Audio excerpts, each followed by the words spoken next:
Kung naay ni bisita diri sa kuang farm, coffee farm.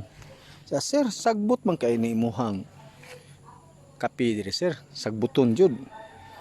So gituyo nako ning sagbot na sagbot tungod kay una para dili ma wash out ang yuta kung imuhang hinluan.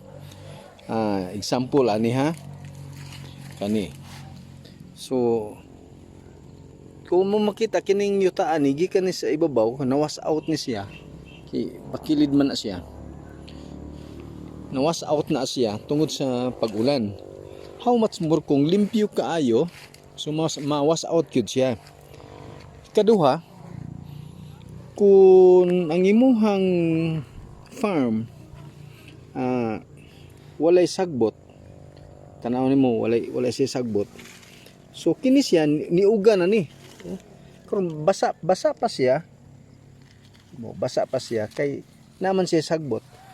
Needs sa usa ka tanom, sa usa ka sa plant nga kailangan siya og tubig.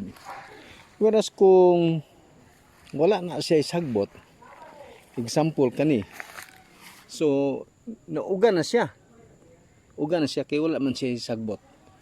So kailangan ang sagbot dili kayo pod siya tangas nga mulapaw siya sa coffee.